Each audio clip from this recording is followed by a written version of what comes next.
गहरे जंगलों के बीच बसा एक छोटा सा गांव सोनपुर। इस गांव की एक अजीब कहानी थी। लोग कहते थे कि रात के समय वहां एक अदृश्य यात्री घूमता है जिसकी परछाई देखी जा सकती है, लेकिन उसका शरीर नहीं। जो कोई भी उससे टकराता वो रहस्यमय तरीके से गायब हो जाता। एक दिन अर्जुन नाम का एक युवक गांव में आया। वह एक पत्रकार था और इस कहानी की सच्चाई जानना चाहता था। गांव के बुजुर्गों ने उसे चेतावनी दी कि वो रात में बाहर न निकले, पर अर्जुन एक निडर व्यक्ति था। रात के ठीक 12 बजे वो अपनी कैमरा और टॉर्च लेकर गांव की सुनसान गलियों में निकला। हल्की हवा बह रही थी और चारों तरफ सन्नाटा था। अचानक उसे लगा कि उसके पीछे कोई चल रहा है। उसने पीछे मुड़कर देखा, लेकिन वहां कोई नहीं था। तभी उसने धूल में कुछ अजीब देखा, किसी के पैर के निशान जो अपने आप बन रहे थे। उसका दिल तेजी से धड़कने लगा। उसने कैमरे से फोटो खींचने की कोशिश की, पर कैमरा अचानक बंद हो गया। अर्जुन ने साहस जुटाकर उन पैरों के निशानों का पीछा किया। वे गांव के पुराने मंदिर की ओर जा रहे थे, जो बरसों से बंद पड़ा था। जैसे ही वो मंदिर के पास पहुंचा, उसे एक धीमी फुसफुसाहट सुनाई दी, चले जाओ, वरना तुम्हारी भी यही हालत होगी।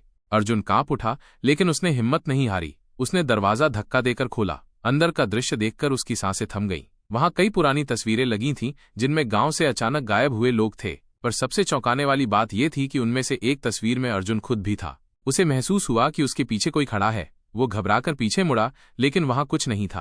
तभी अचानक मंदिर का दरवाजा जोर से बंद हो गया। अर्जुन ने भागने की कोशिश की, लेकिन उसके पैर जमीन से चिपक गए।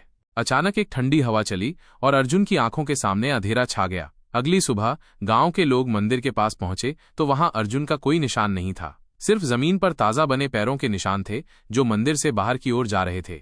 और उसी रात से गांव में एक और परछाई दिखने लगी, जो अर्जुन की तरह दिखती थी। रहस्य की गहराई। गांव के लोगों ने जब ये सुना कि अर्जुन भी गायब हो गया, तो उन्होंने फैसला किया कि अब इस मंदिर की सच्चाई को जानना ही होगा। गांव के सबसे बुजुर्ग व्यक्ति पंडित रामशरण ने बताया कि यह मंदिर पहले बहुत ही पवित्र स्थान था, लेकिन वर्षों पहले एक भयावह घटना हुई थी। एक तांत्रिक ने अपनी काली शक्तियों का उपयोग कर मंदिर में एक श्राप डाल दिया था। जो भी उस रहस्यमयी शक्ति के संपर्क में आता, वो खुद उसी शक्ति का हिस्सा बन जाता। अर्जुन अब कहाँ था? क्या वो भी श्राप का शिकार हो चुका था? गांव के कुछ युवकों ने हिम्मत जुटाकर मंदिर के अंदर जाने का निश्चय किया। जैसे ही वे मंदिर के दरवाजे तक पहुंचे, अचानक ठंडी हवा चलने लगी और मंदिर के अंदर से किसी के फुसफुसाने की आवाज आई, अब बहुत देर हो चुकी है। गांव वाले डर से कांप उठे, लेकिन एक युवक रोहन ने हिम्मत दिखाकर दरवाजे को धक्का दिया। दरवाजा खोलते ही अंदर का दृश्य देखकर सबकी आंखें फटी रह गईं। अर्जुन वहां खड़ा था, लेकिन उसकी आंखें बिल्कुल खाली और निर्जीव थीं, जैसे वो अब इस दुनिया का हिस्सा ही न हो। भागो, इससे पहले कि तुम भी इस श्राप का शिकार हो जाओ, अर्जुन की आवाज गूंजी, लेकिन तब तक बहुत देर हो चुकी थी। रोहन और उसके साथी जड़वत खड़े रह गए, क्योंकि मंदिर के अंदर की दीवारों पर उनके खुद के चेहरे उभरने लगे थे। श्राप का अंत। गांव के बुजुर्ग पंडित रामशरण ने गांव वालों को बताया कि इस श्राप को समाप्त करने का एक ही तरीका है, मंदिर में छुपे हुए तांत्रिक के पुराने ग्रंथ को जलाना। ये ग्रंथ ही उस काली शक्ति का स्रोत था।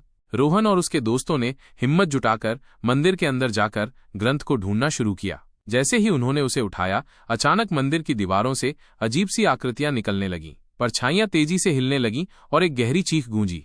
रोहन ने बिना समय गंवाए ग्रंथ को जलती हुई मशाल से जला दिया। ग्रंथ जलते ही एक तेज प्रकाश फैला और सारी परछाइयां हवा में विलीन हो गईं। अर्जुन और बाकी सभी लोग जो गायब हो चुके थे, अचानक होश में आ गए। उनके चेहरे पर भय की जगह शांति आ गई थी। मंदिर की श्रापित ऊर्जा समाप्त हो गई थी। गांव में अब फिर से खुशहाली लौट आई। अर्जुन ने ये पूरी घटना अपने लेख में लिखी, ताकि दुनिया इस रहस्य को जान सके। अब गांव में न कोई परछाई दिखती थी, न कोई फुसफुसाहट सुनाई देती थी। सोनपुर फिर से शांतिपूर्ण गांव बन गया था।